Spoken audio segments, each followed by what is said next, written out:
Mais on ne peut pas se lever comme ça là de beau matin, 3-4 personnes, et ils viennent pour informer le chef de l'État que c'est eux qui sont chargés désormais de piloter le patronat unifié. Regardez, c'est un grand pas en avant que nous voulons faire. Il faut que les bases de ce que nous voulons faire là soient en accord parti, que toutes les 4 patronales, les 4 soient d'accord, d'avis, pour participer à cette présentation qui a été faite devant le chef de l'État. Alors, je déclare ici que c'était une déclaration unilatérale et que nous ne sommes pas concernés, et c'est pourquoi nous désapprouvons et nous demandons à ce que le chef de l'État en tienne compte. Et nous attendons de faire de la Guinée, depuis le 5 septembre passé, que nous soyons unis et nous soyons tous embarqués et dans la même conviction pour construire ce beau pays. Merci. Oui, c'est les manœuvres qu'ils sont en train de faire, mais ça ne marche pas. Parce que nous avons la majorité des fédérations avec nous. Regardez. Bonjour monsieur. Présentez-vous s'il vous plaît. Monsieur Diabaté Cheikh Mohamed, vice-président du patronat guinéen CNP en Europe.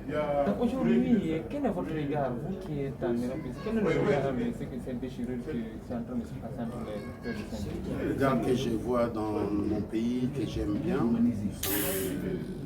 ça me fait du mal, parce qu'aujourd'hui, quand on dit un patronat, le patronat d'abord est apolitique. Normalement, la politique ne doit pas se mêler des patronats. Et je vois qu'aujourd'hui, dans mon pays, il y a 4 patronats. Et je peux vous informer que le seul patronat reconnu actuellement en Europe, c'est le patronat de M. Abiba. Parce que nous avons eu à rencontrer tous les patronats européens. Nous avons eu à rencontrer les membres du gouvernement de la France, comme M. Xavier Michon, Serge Degalé, l'ex-premier ministre Jean-Pierre Raffarin. Nous avons beaucoup travaillé. Aujourd'hui, nous sommes le seul pays en Afrique de l'Ouest qui a son bureau sur les Champs-Élysées, qui représente la Guinée comme le patronat. Et je ne vois pas quel est le problème qui pose en Guinée par rapport à les déchirures là entre les patronats. Merci.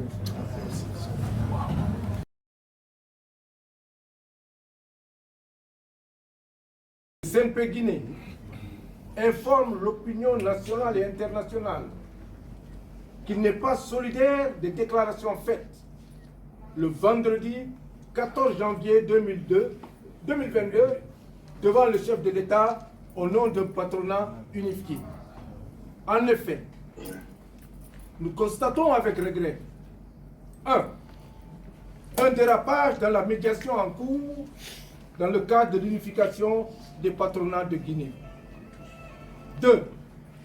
L'exclusion du CNP Guinée, une composante démocratiquement élue et capable d'engager notre institution patronale sur la base des principes fondamentaux qui régissent les organisations syndicales patronales dans la proposition transmise au président de la transition. Nous adhérons aux idéaux du CNRD de refondation, de rassemblement pour le développement. Le CNP Guinée, dirigé par El Hadj Mohamed Habib Anne, est composé de 48 fédérations patronales actives à date. Nous avons également développé des partenariats de travail avec plusieurs institutions internationales dans le cadre de la promotion du secteur privé guinéen. Nous avons également mobilisé plusieurs investisseurs pour financer des grands projets en Guinée, notamment dans les mines, l'agriculture, le transport et l'assainissement. Nous voulons à cette occasion rappeler que la Guinée a, depuis 1959, ratifié les conventions 87 et 98 de l'Organisation internationale du travail à Genève.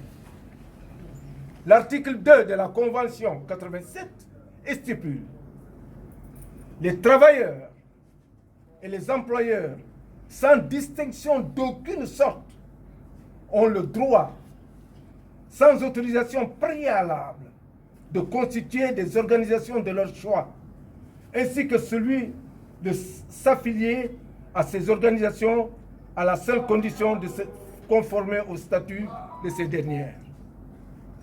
Nous croyons à la volonté de refondation des institutions de la République. Par son Excellence, Monsieur le Président de la Transition, le colonel Mamadi Doumbouya. L'unification des organisations patronales doit prendre en compte toutes les organisations d'employeurs sur le territoire national. Il nous plaît de rappeler que les autorités ont fixé au 15 février 2022 la date de dépôt de la proposition consensuelle des membres du nouveau bureau du patronat unifié de Guinée. Notre souhait consiste 1. À la mise en place d'une commission de réflexion et de travail composée des membres des 4 patronats, des représentants du ministère de l'Industrie et des Petites Entreprises et du ministère du Travail et de la Fonction publique. 2. Cette commission sera chargée de la rédaction des statuts et règlements intérieurs du nouveau patronat unifié en vue des préparatifs d'un nouveau congrès.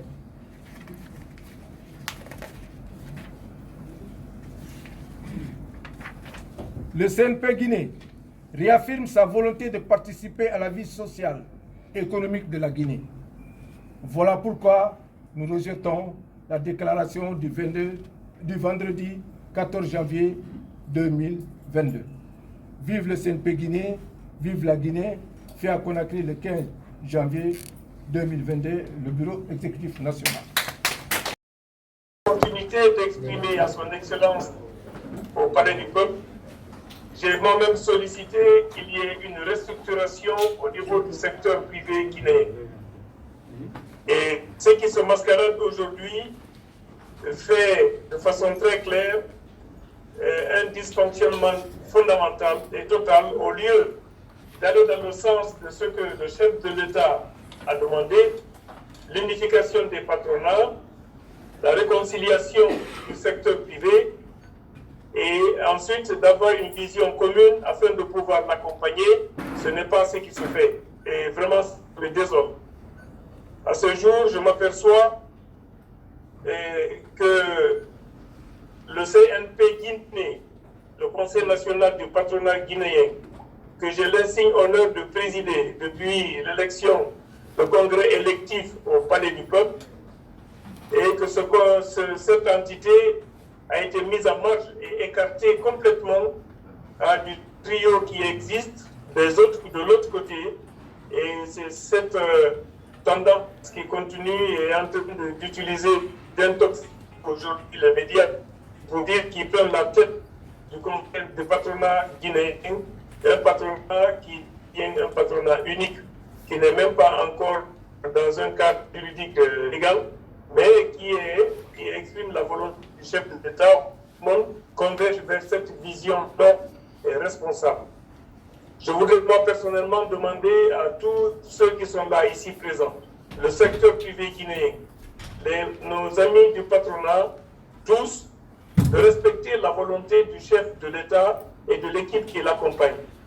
Parce que par cette voie, on peut arriver à bâtir des grandes entreprises dans la paix. Mais lorsque déjà, ceux qui sont en train de travailler, comme j'avais demandé en recommandation, de ne pas instrumentaliser le secteur privé guinéen et de ne pas le politiser, et je m'aperçois vraiment à vive allure que c'est ce qui commence et c'est ce qui continue. Ce qui veut dire qu'à ce jour, la scission est totale.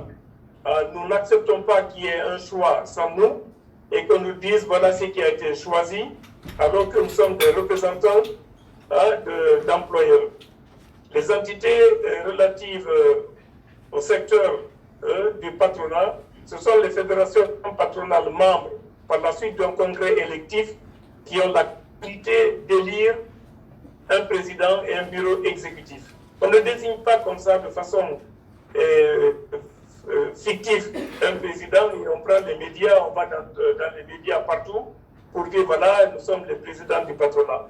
Je pense que cette vision doit s'arrêter et que de façon consensuelle, comme l'a exigé, l'a demandé, l'a instruit son Excellence, Monsieur le Président de la République, que chacun fasse offense à soi-même, que tout le monde se retrouve, que les gens parlent autour de la table. J'ai dit, nous sommes des Guinéens, nous sommes tous des frères. Le patronat n'est pas une entité privée ou personnelle.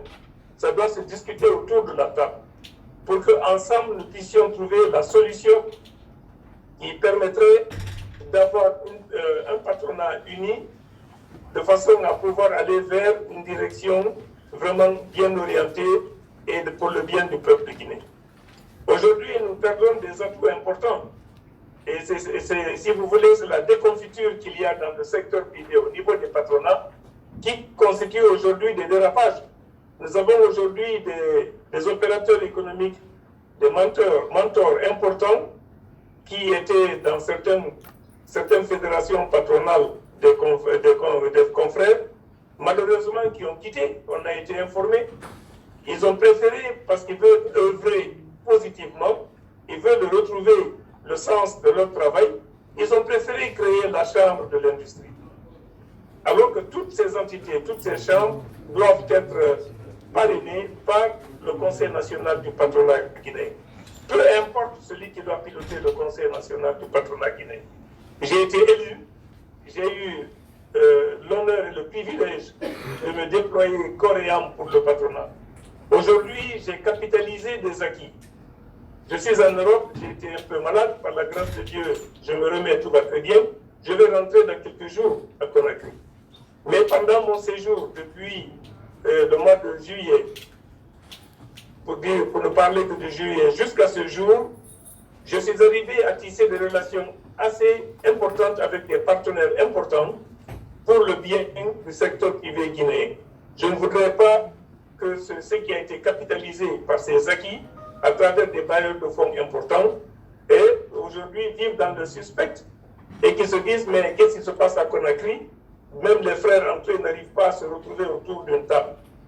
Nous devons arriver à quoi? Nous retrouver de façon à ce qu'il y ait une présidence tournante pendant une période précise pour qu'on dise voilà le chemin que nous devons utiliser pour pouvoir arriver à un congrès électif général, de façon à ce que toutes les fédérations patronales qui sont en Guinée se retrouvent et que ces patronats soient remis à jour et fiscalement, et juridiquement, et légalement, de façon à ce qu'il y ait un congrès électif.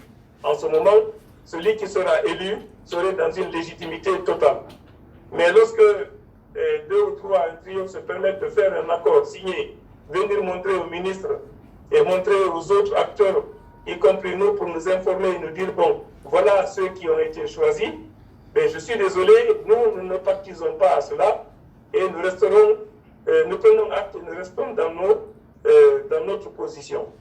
Pour ce qui concerne les interventions ou les participations à des niveaux très importants au niveau de l'autorité, nous avons jugé utile de se garder la sérénité parce que nous ne voulons pas être des troubleurs lorsqu'il y a des autorités en face. Mais cela veut dire, de façon très claire, que nous risquons d'avoir encore une continuité dans cette étape qui nous conduit finalement à avoir un groupe d'un côté et un autre groupe de l'autre côté, et c'est de loin la volonté du chef de l'État.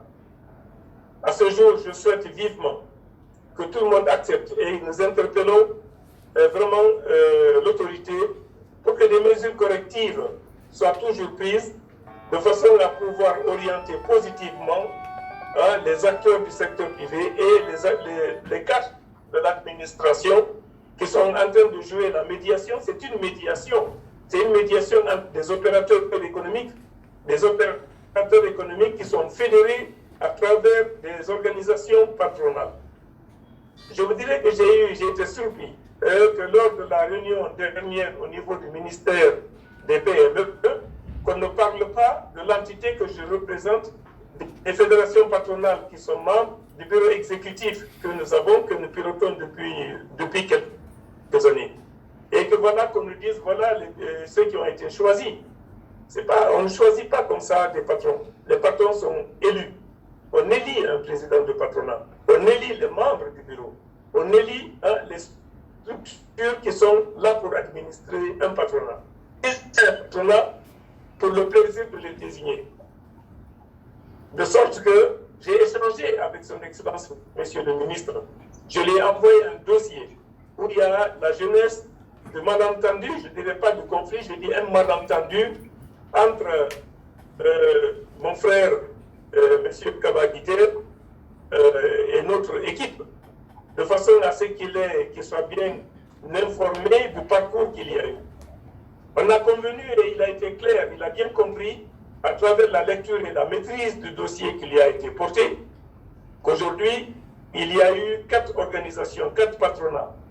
Il y a la CEPEC, il y a le PAC, il y a le patronat qui est suivi par Kabagiter, et il y a le patronat, le Conseil national du patronat guinéen, que j'ai l'insigne honneur de présider avec toutes ces fédérations patronales membres. Alors lorsqu'on va informer le chef de l'État et informer tous les autres pour dire voilà ce qui a été décidé, alors qu'on n'est pas parti à cette décision qui a été prise, on n'a pas été impliqué à cela, mais je vous assure que ça ne répond pas et ça ne respecte pas la volonté de l'autorité. Nous avons tout le respect pour le chef de l'État, le respect pour le CNRD, et nous voulons attirer l'attention de ces autorités pour dire que la volonté à bien vouloir mobiliser, réunir, concilier le secteur privé est partie à travers.